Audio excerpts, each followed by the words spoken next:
Irmãos, nós estamos fazendo uma caminhada expositiva no texto de Paulo aos Efésios. Daniel, abaixa um pouquinho o som, por favor.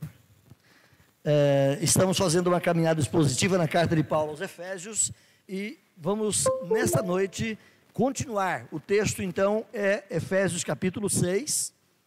Estaremos tratando do texto que vai do verso 5 ao verso 9. Efésios 6, de 5 a 9.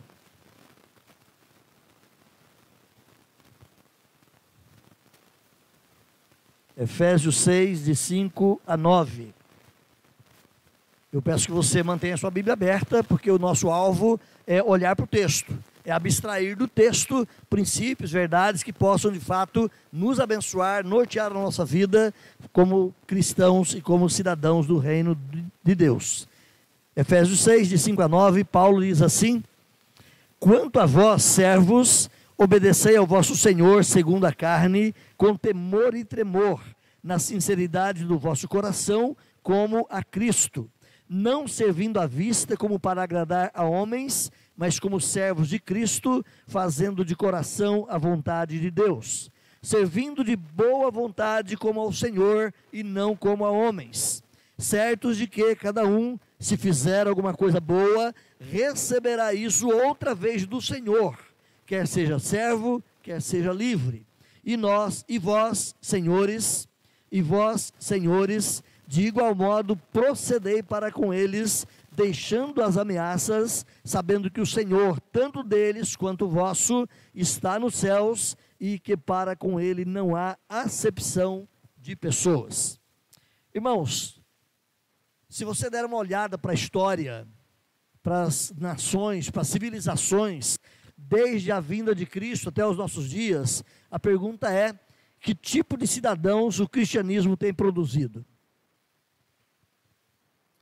Me lembro de, enquanto no seminário, isso já tem uns 30 anos passados, o reverendo Fulton Nogueira, que era o então diretor do seminário JMC aqui em São Paulo, ele esteve lá em Goiânia, fiz o seminário lá em Goiânia, e ele esteve lá tratando de uma semana teológica com os alunos. E dentre os vários assuntos abordados, me lembro que ele trouxe ali uma ilustração, lembrando o aniversário de 150 anos, salvo engano era essa a data, 150 anos do jornal O Estado de São Paulo, ou 100 anos do Estado de São Paulo, me lembra o aniversário correto, mas me lembro que o reverendo Fulton anotou ali o fato de que o Estado de São Paulo, o jornal Estado de São Paulo, naquela época, ele levantou várias manchetes lá do tempo e colocou como lembranças daquilo que já foi abordado por esse jornal há tantos anos idos. E nessas diversas manchetes que ele retrata e traz de volta para a lembrança do povo, para conhecimento do povo de hoje, naquela época, o jornal Estado de São Paulo colocou ali um classificado que houve há 50, 70 anos atrás, e naquele classificado uma empresa pedia: precisamos de, e tem lá as várias profissões que aquela empresa precisamos de, e embaixo uma nota específica: preferencialmente protestantes. Porque protestante era o nome que os evangélicos tinham lá na volta do 1920, 1930, 1950. Essa categoria evangélica, ela é nova. Então, esse termo evangélico para nós cristãos é uma categoria relativamente nova, mas lá atrás era protestantes. Precisa-se de profissionais, especialmente se forem protestantes. Olha só, naquele tempo passado, o evangélico tinha um reconhecimento, tinha um valor extremado por muitas pessoas da sociedade, porque eram pessoas de bem, eram pessoas de bom testemunho, eram pessoas que trabalhavam com sinceridade, com honestidade, não prejudicavam os seus patrões. À guisa disso, eu trago uma outra ilustração tirada de uma realidade enquanto pastoreava lá nos idos do Mato Grosso. Um colega que era obreiro em Cuiabá, viu lá numa certa empresa também, precisa-se de carpinteiro, pedreiro, uma série de profissões ali naquele quadro mural da empresa, e embaixo uma nota inversa: de preferência que não sejam evangélicos. Mudou. O que mudou? O número de evangélicos no Brasil, seja considerado protestante ou evangélico, o número de evangélicos no Brasil explodiu nessas últimas décadas. Crescemos numa faixa de 8 milhões, que era o antigo, para uma faixa de hoje cerca de 40 milhões de evangélicos no Brasil. Mas a qualidade da vida, a qualidade ética, a qualidade moral, a qualidade comportamental, a qualidade profissional dos nossos cristãos de hoje decaíram. Eu, de novo, citando o meu período de trabalho lá no Mato Grosso, tínhamos lá um irmão que era dono de um supermercado, e certa feita ele me mostrou um calhamaço dessa grossura de cheque sem fundo. Falou: pastor, todos esses cheques sem fundos aqui são de crentes. Eu tenho outro grupo ali que é de pessoas não crentes, mas esse aqui eu separei, são os cheques sem fundos de crentes. O que mudou, minha gente? Por que é que o comportamento ético, o comportamento moral, o comportamento real dos filhos de Deus hoje não atende mais essas vindicações que a Bíblia traz de maneira tão clara? Nós somos evangélicos, mas temos muitas vezes um testemunho ruim. Nós somos cristãos, mas nem sempre somos reconhecidos como imitadores de Jesus. Então, meus irmãos, nem por serem cristãos, os cristãos são os melhores cidadãos na nossa época. Nem por serem cristãos, eles de fato influenciam de uma forma transformadora a sociedade onde estão inseridos. A história já testemunhou, em outros momentos, a tentativa, quem sabe, de se criar guetos cristãos, uma cidade só de cristãos. Aí eu pergunto para você, à guisa disso, se hoje for criada uma cidade só para evangélicos, você compraria uma casa lá? Você trabalharia nessa cidade? E mesmo que você o faça, a pergunta é: a qualidade dos habitantes daquela cidade vai ser muito melhor do que a qualidade de outras cidades que têm pessoas não cristãs? Será que nessa cidade só de cristãos também não haveria uma prática de pecado das mais diversas formas? Será que nessa cidade só de cristãos não haveria também ali pessoas que trabalham mal? Maus patrões, maus empregados, maus esposos, más esposas, filhos perversos? Não deveria ser, mas a conclusão que se tem à luz da nossa realidade hoje é que, infelizmente, o evangelicalismo não tem sido, para muitos, um fator de transformação de vida, mas apenas de uma mudança de religião. Nós queremos olhar de novo, meus irmãos, o texto aqui e lembrar que Paulo escreveu esta carta para a igreja de Éfeso, mais ou menos lá no ano 61, 62, depois de Cristo, e Paulo escreve para outras igrejas também, junto com esta carta a Éfeso. E ele prepara os crentes aqui de Éfeso, então, para viverem de fato como novas criaturas. Vocês são convertidos? Então a vida mudou. Vocês são convertidos, como cantamos aqui: eu nasci de novo, nova criação eu sou. Você é convertido, você tem um novo homem, uma nova natureza, um novo procedimento. É isso que Paulo vem trazer para nós em toda esta carta. E nós olhamos então 4 etapas, aliás 3 por enquanto, e vamos olhar mais uma, 4 etapas do andar do cristão. No capítulo 4, versos 1 a 16, Paulo tratou sobre o andar em unidade e mostra que a igreja de Cristo é uma igreja só. E para que essa igreja funcione de forma una e coesa, Deus deu dons ao seu povo para que nós servíssemos uns aos outros e servíssemos a causa do reino. Segundo, do versículo 17 no capítulo 4 até o 17, capítulo 5, Paulo nos ajustou e nos ensinou a andar em pureza. E Paulo diz ali naquele contexto: não vivam mais como vocês viviam quando éreis gentios. Então, quem roubava, pare de roubar. Quem mentia, não minta mais. Quem falava palavra torpe, pare de falar palavra torpe. E Paulo vai citando então mudanças que devem ser presentes no comportamento cristão. Andar em pureza. No capítulo 5, versículo 18, até o texto de hoje, capítulo 6, versículo 9, o apóstolo Paulo fala sobre andar em harmonia. Maridos, amem as suas esposas. Esposas, sejam submissas aos seus maridos. Pais, tratem bem os seus filhos, eduquem-nos no caminho do Senhor. Filhos, sejam obedientes aos seus pais. E agora, entrando no texto de hoje, servos ou empregados, sirvam bem, trabalhem bem, como se fizessem assim para o próprio Senhor. Patrões ou senhores, naquela época de escravos, senhores, cuidem bem dos seus servos, respeitem-nos, tratem-nos com gentileza e com brandura.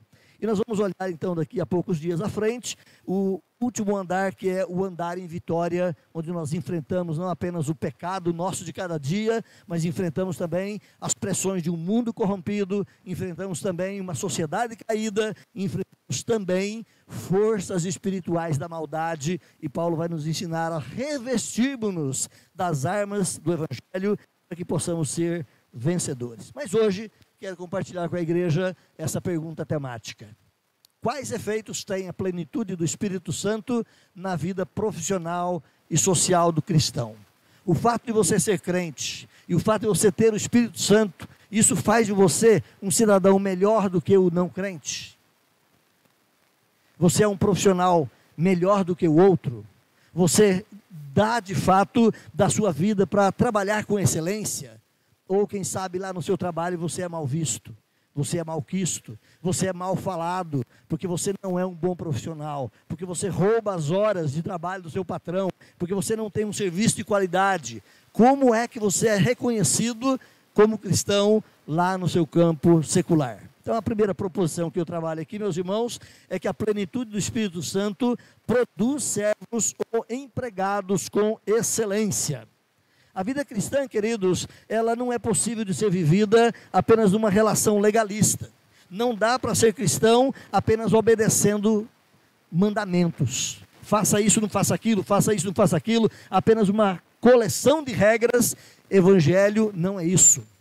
Embora tenha sim os mandamentos, mas é impossível você viver a vida cristã apenas uma tentativa árdua de observar mandamentos. Você só consegue viver a vida cristã se você de fato viver na ação, na unção, na bênção e na plenitude do Espírito Santo de Deus na sua vida. Se não for o Espírito Santo capacitando você, enchendo você, modificando você, o Evangelho para você vai ser apenas uma questão de religiosidade, e o produto disso vai ser um crente de má qualidade, porque a vida cristã, ela é exigente. A vida cristã tem mandamentos que vão além do normal de uma vida cotidiana em nossa sociedade caída. A vida cristã exige qualidade, a vida cristã exige pureza, e você só conseguirá viver nesse padrão de Cristo se você estiver revestido do Espírito Santo. É só na ação e é só na dependência do Espírito Santo de Deus, então, que o crente pode viver de fato a bênção de uma vida nova. Não apenas basta dizer, eu nasci de novo. Você precisa estar cheio do Espírito Santo para que essa nova vida apareça. Você precisa estar revestido do Espírito para que o Espírito Santo faça de fato de você essa nova pessoa. Então, ajudando aqui na compreensão, vai comigo lá no texto de Gálatas capítulo 5. Gálatas capítulo 5. Abra lá.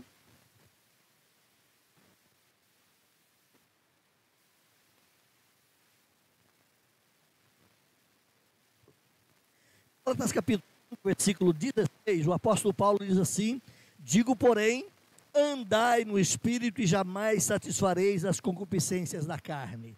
Se você for ler de ordem inversa, poderíamos entender que Paulo tenha dito, se você não andar no Espírito, você vai satisfazer a sua vida pecaminosa. Se você não andar no Espírito, você vai satisfazer os desejos fortes da sua carne. Se você não andar no Espírito, você não vai viver a vida cristã de forma eficiente e plena.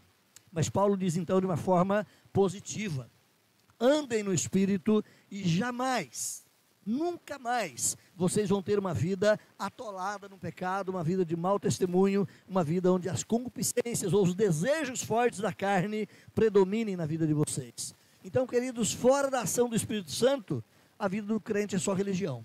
Fora da ação do Espírito Santo, o crente não consegue viver a beleza da vida cristã, não consegue viver a clareza dos mandamentos de Deus. Volta comigo para Efésios capítulo 5, olha o versículo 18. É a partir desse versículo que Paulo então começa essa sessão de um andar em novidade de vida. Efésios 5,18 diz assim: não vos embriagueis com vinho no qual há dissolução, mas enchei-vos do Espírito. A vida cristã precisa ser uma vida cheia do Espírito, ou ela não pode ser vivida de forma plena. Uma consequência fundamental dessa plenitude do Espírito Santo na vida do crente é o princípio da submissão mútua. E a partir desse versículo 22, na sequência, é que Paulo vai falar sobre submissão mútua. Maridos, amem as suas esposas. Submissão é participar da missão do outro, é estar sob ou junto da missão do outro. Maridos, participem da missão da sua esposa, amando-as como Cristo amou a igreja. Mulheres, sejam submissas, participem da missão do seu esposo, porque é assim que a igreja participa da missão de Cristo. Pais, participem da missão dos filhos, educando-os no temor do Senhor. Filhos, participem da missão de seus pais, sendo-lhes obedientes, porque esse é o desejo do Senhor na vida de vocês. Servos, participem da missão dos seus patrões, dos seus senhores, fazendo um trabalho de qualidade. Patrões, participem da missão dos seus empregados, dos seus servos, amando e cuidando deles também como irmãos caros em Cristo Jesus. Então Paulo vai trazer para nós, irmãos, essa mutualidade. Submissão não é apenas um domínio de um homem sobre uma mulher, mas submissão é participação na missão um do outro, de forma tal que nós vivamos o Evangelho de Cristo Jesus. Ocorre aqui então, queridos irmãos, uma outra maneira de Paulo aplicar esse princípio da submissão. Ele já tinha falado da missão do marido, da missão da esposa, da missão dos pais, da missão dos filhos.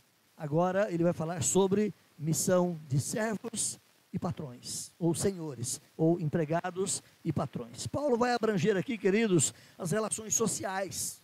Fora da família, como é que nós vivemos como cristãos? Fora do âmbito familiar, como é que nós expressamos a nossa plenitude do Espírito lá no meu trabalho? Então Paulo vai trazer exatamente esse conceito, quando ele vai dizer assim: quanto a vós servos, obedecei o vosso Senhor segundo a carne, na sinceridade do vosso coração, não apenas quando ele está presente, mas em qualquer momento, sejam bons funcionários, não servindo à vista, de novo, apenas quando eles estão te olhando, mas sirvam-nos como se você estivesse fazendo de coração a vontade de Deus, fazendo o seu trabalho como para o próprio Senhor Jesus.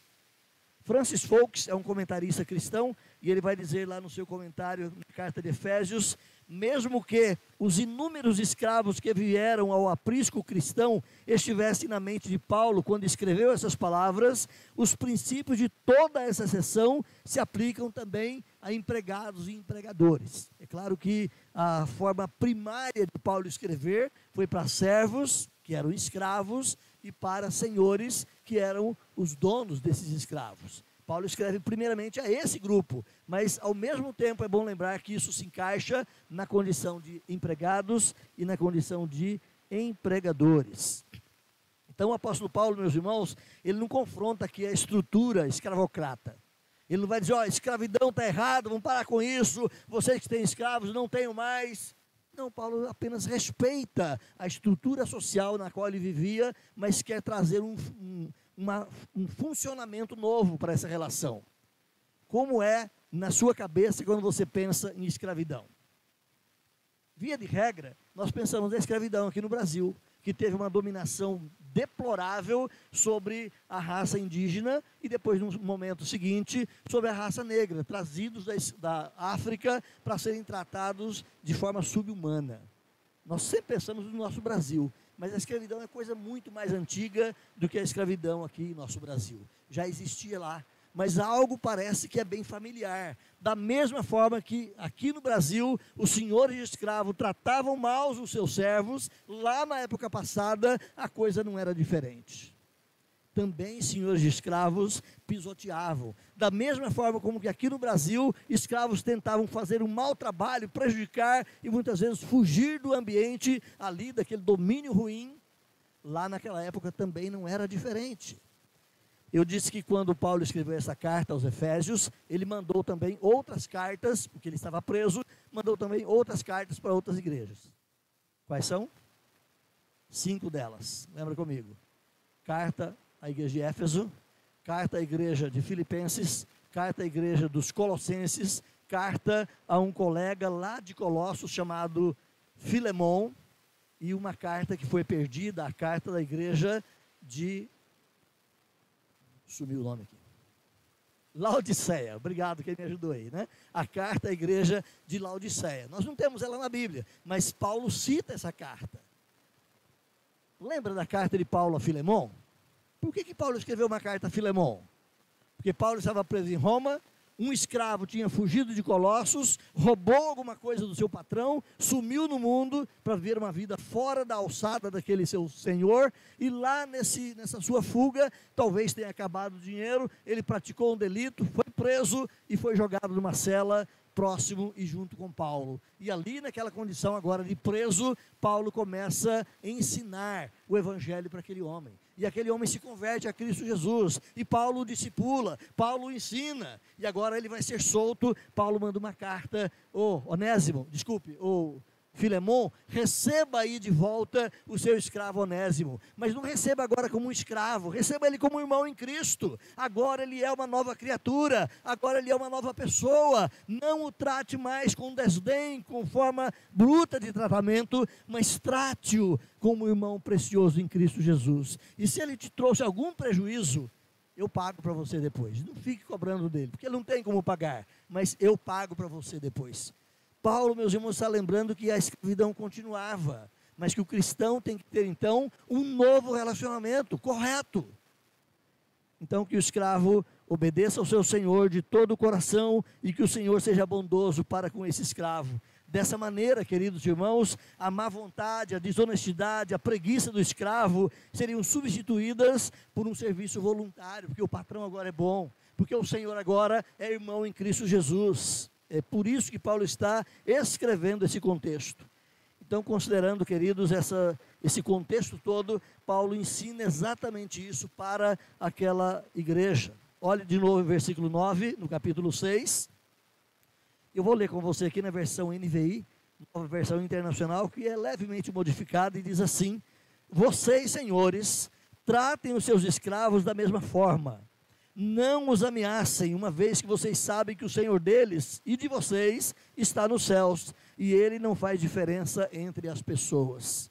Deus não olha se o camarada é pobre, rico, escravo, empregado, senhor ou patrão.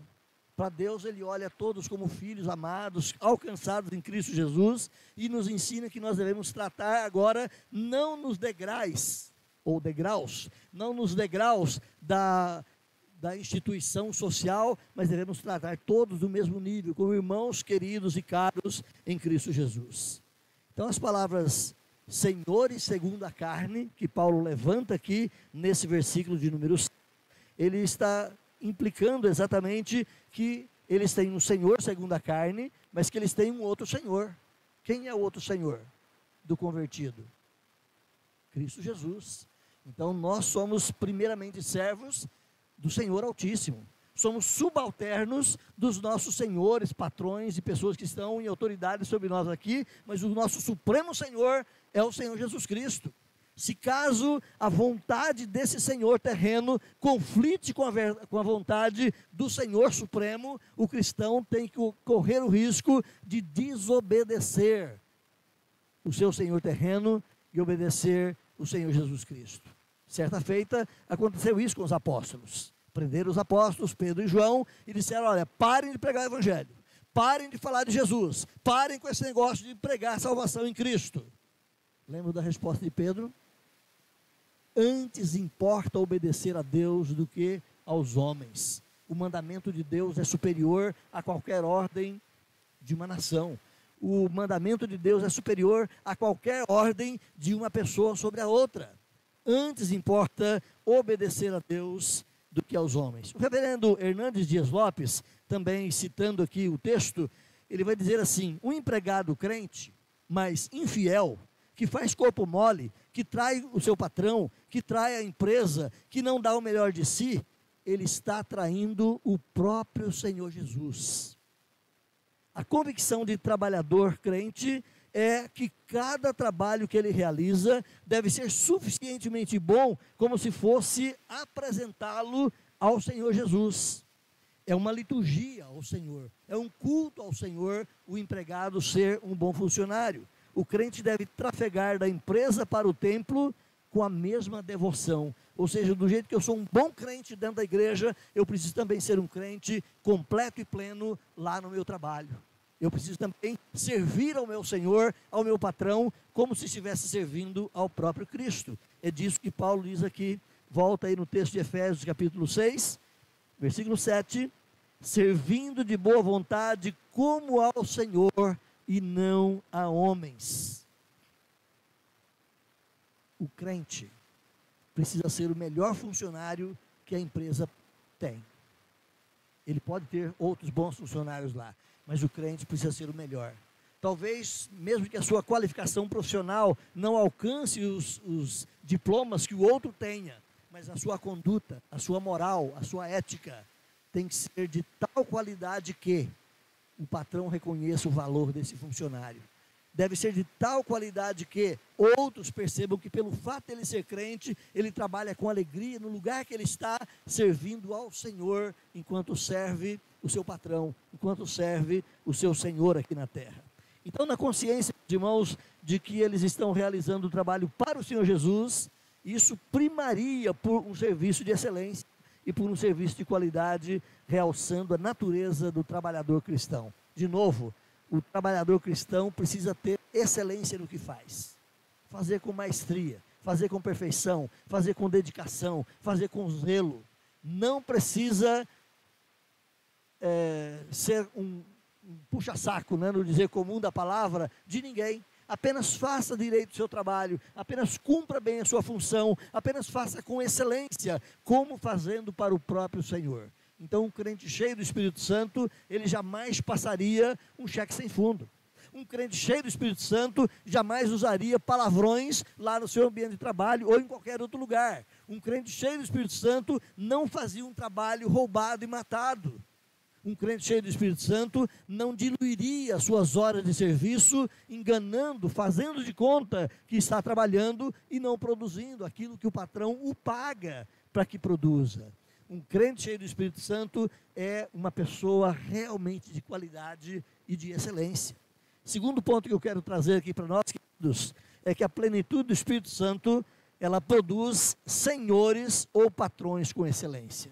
Se um crente cheio do Espírito Santo é um bom servo, é um bom empregado, é uma pessoa de qualidade no que faz, o patrão também tem que ser. O patrão cristão, o patrão que nasceu de novo em Cristo Jesus, ele também é uma pessoa de excelência. Ele não vai tratar o seu subalterno como alguém menor que ele. Ele não vai tratar aquele que é o seu empregado como alguém que merece ser pisoteado, desprezado e diminuído. Pelo contrário, vai tratá-lo no mesmo nível, como irmãos preciosos em Cristo Jesus. Se fôssemos voltar lá para a carta de Paulo aos Filipenses, nós já passamos por ela num outro momento, Paulo vai dizer que nós devemos considerar uns aos outros superiores a nós mesmos. Então, se eu tenho um empregado, por mais simples que ele possa ser, por quem sabe menos instrução que ele possa ter, eu preciso considerá-lo na minha altura, porque ele é meu irmão caríssimo em Cristo Jesus. Eu não posso diminuí-lo, porque ele tem essa ou aquela limitação ou dependência. Pelo contrário, em Cristo, todos nos elevamos ao mesmo nível. Todos somos irmãos em Cristo Jesus. Então, no segundo ponto, a plenitude do Espírito Santo produz senhores ou produz patrões também com excelência. Paulo não podia deixar de oferecer aqui também.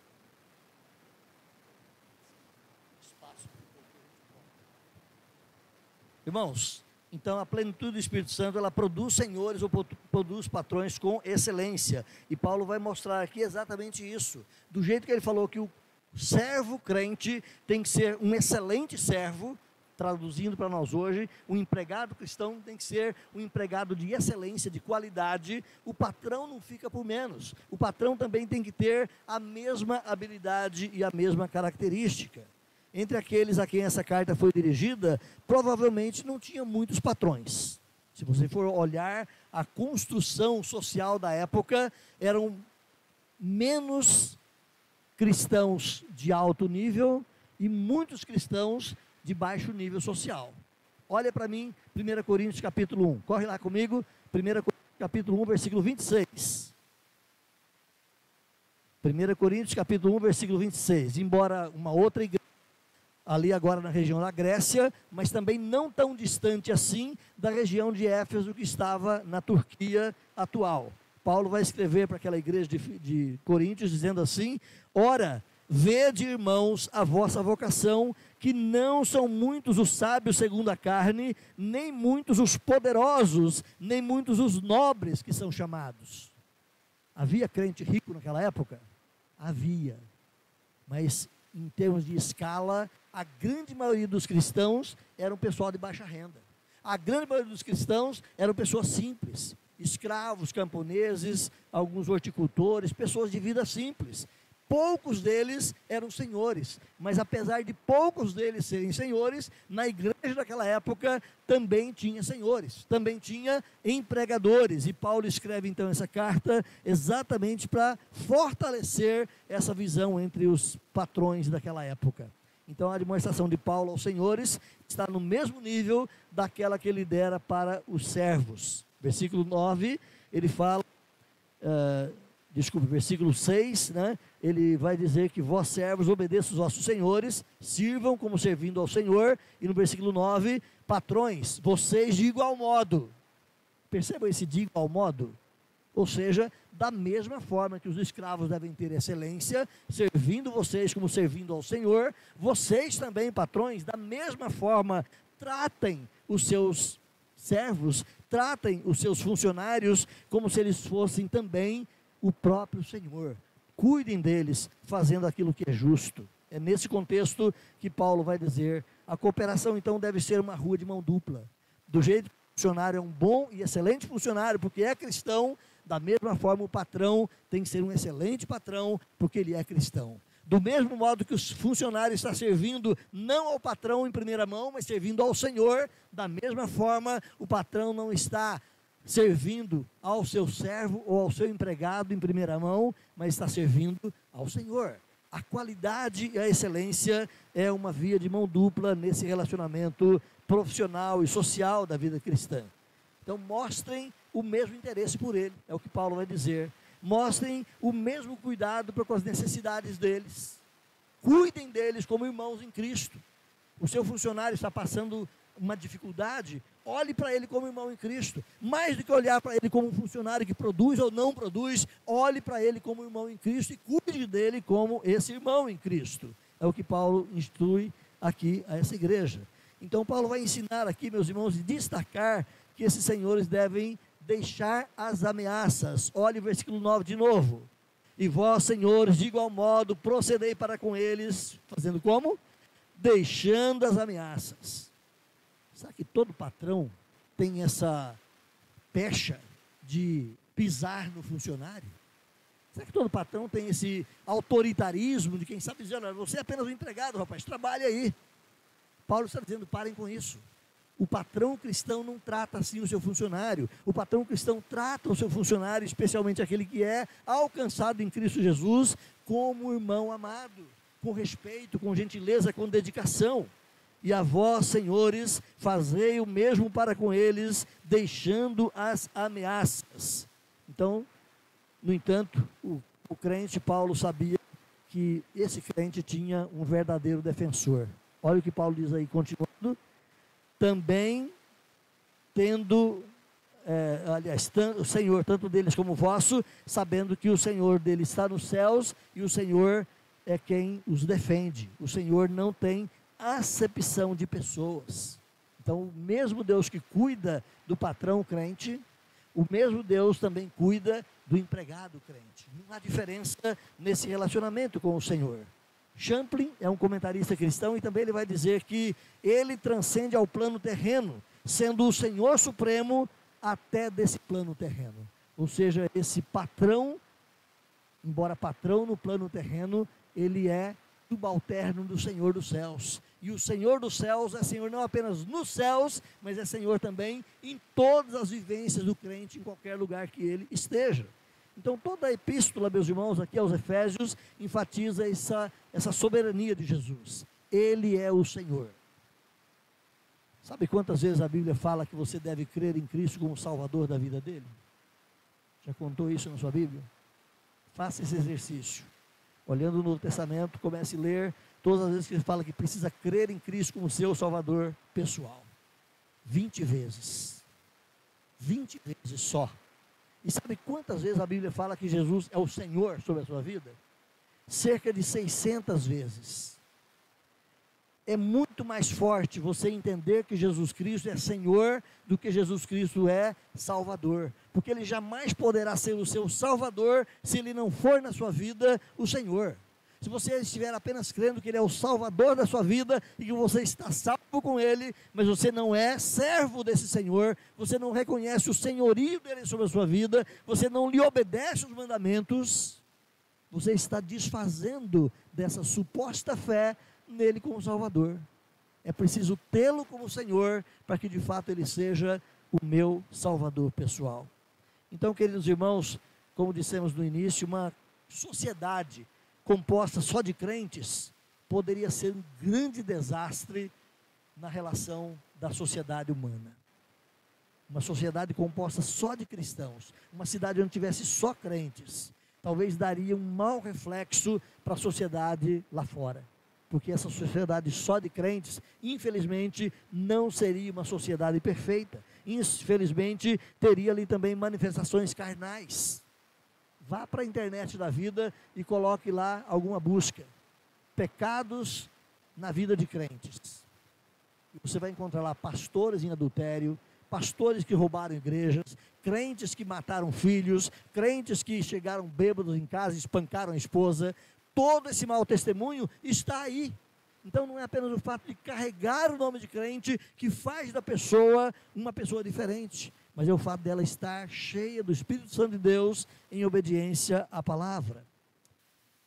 Carl Truman é um escritor americano, é um pastor presbiteriano numa das igrejas lá dos Estados Unidos. Ele tem um livro lançado aqui no Brasil e no seu livro ele diz a seguinte ilustração: quando o cristianismo estava começando a penetrar no Império Romano, no segundo século, havia um número de pensadores chamados pelos acadêmicos de apologistas gregos, que assumiram a responsabilidade de discutir o caso do cristianismo na praça pública.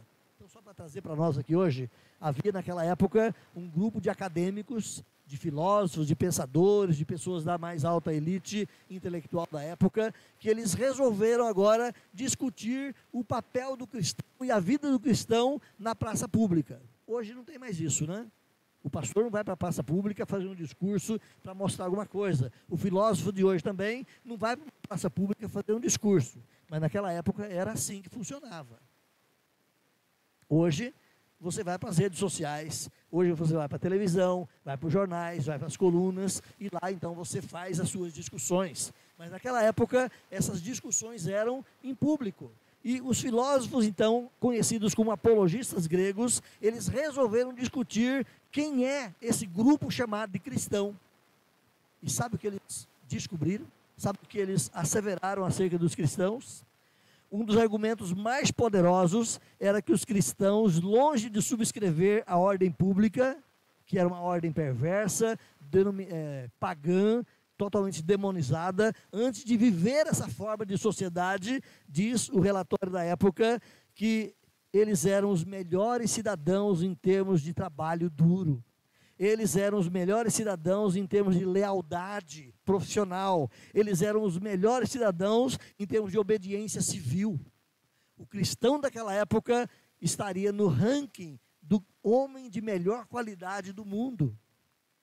E é aquilo que nós levantamos na introdução, será que os cristãos de hoje ocupam esse lugar de melhores patrões, de melhores empregados, de melhores maridos, de melhores pais, de melhores filhos, de melhores jovens?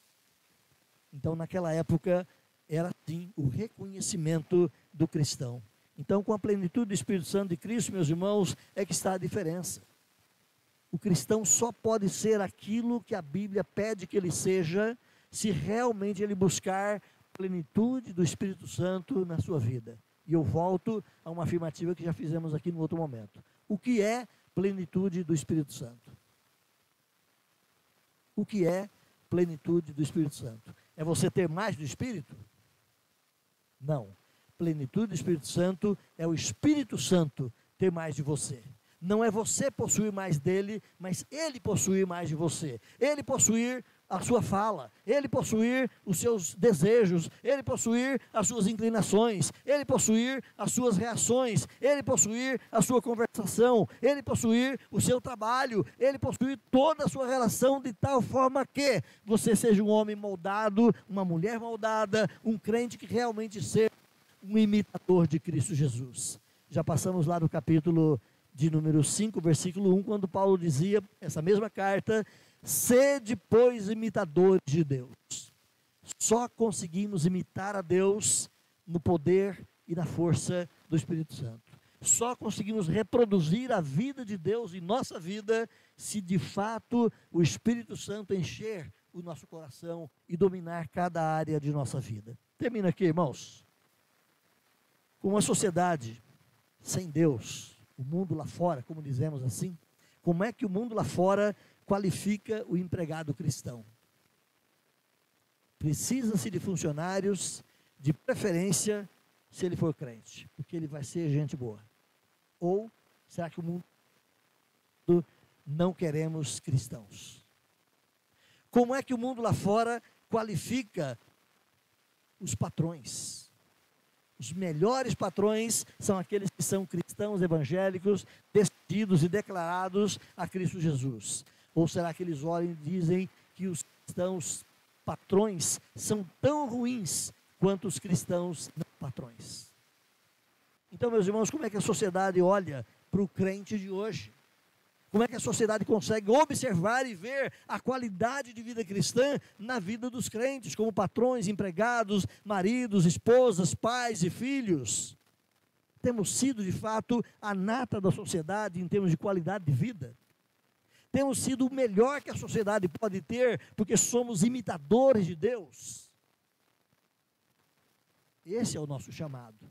Qualquer coisa menor que isso desagrada a Deus. Qualquer coisa menor que isso não é o padrão cristão.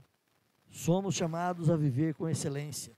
Haveremos de viver numa sociedade justa e perfeita, mas lá no futuro. Por enquanto, a nossa sociedade é injusta, a nossa sociedade é imperfeita, mas enquanto não chega o tempo da restauração de todas as coisas, o cristão precisa viver de tal modo que venha o teu reino aqui na terra, como é lá no céu, que isso se torne realidade. A partir da minha vida, os valores do reino de Deus vão ser vividos. A partir da vida de cada um dos irmãos, esses valores vão ser de fato observados. E quando o mundo olhar para nós hoje, eles vão poder dizer: nossa, aquele pessoal, eles são diferentes. Eles têm uma vida de excelência, de qualidade. Contrate um crente e você vai estar bem servido. Eu já ouvi em várias situações, em igrejas que eu passei, nesse Brasil afora: pastor, eu não contrato um crente, eu não contrato um pedreiro que seja da nossa igreja, porque é horrível, eles não fazem um bom serviço. Pastor, eu não vou no supermercado do irmão que é da nossa igreja, porque lá o tratamento é ruim. Esse tipo de comportamento não poderia haver. Pelo contrário, o cristão, seja ele patrão ou empregado, ele tem que ter a melhor qualidade de vida ética, comportamental e moral, de forma que cumpra a palavra de Jesus lá em Mateus capítulo 5, versículo 13 a 16. Vós sois o sal da terra.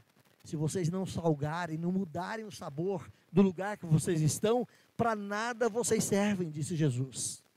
Vocês são a luz desse mundo. Se vocês não clarearem, não iluminarem o caminho das pessoas com a qualidade de vida do reino de Deus, vocês não estão cumprindo a missão para a qual foram chamados. Então, meus irmãos, é esse o chamado do Senhor. De modo que a nossa vida no presente reflita um pouco da nossa vida no futuro. Que nós vivamos no presente esta realidade do reino de Deus perfeito e abençoador, como será na eternidade, que nós vivamos isto aqui agora, já em nossa vida. Na relação de marido e mulher, na relação de pais e filhos, na relação de patrões e empregados. Menos do que isso, estamos pecando. Então, o nosso desejo é que o Senhor mexa com o nosso coração, é que o Senhor mexa com o nosso brio, é que o Senhor mexa com a nossa vida de tal maneira que nós não apenas sejamos ouvintes da palavra, mas que nós sejamos, como diz Tiago, operosos praticantes. Como é que eu estou sendo como marido? Como é que eu estou sendo como pai? Como é que eu estou sendo como esposa? Como é que está sendo como mãe? Como é que está sendo como empregado? Como é que está sendo como patrão? É aquilo que o Evangelho pede? Se não, clame ao Senhor por uma visitação poderosa do Espírito Santo na sua vida. Clame ao Senhor para que você seja cheio do Espírito. Busque essa plenitude do Espírito e você vai de fato viver o Evangelho na sua inteireza, na sua integridade.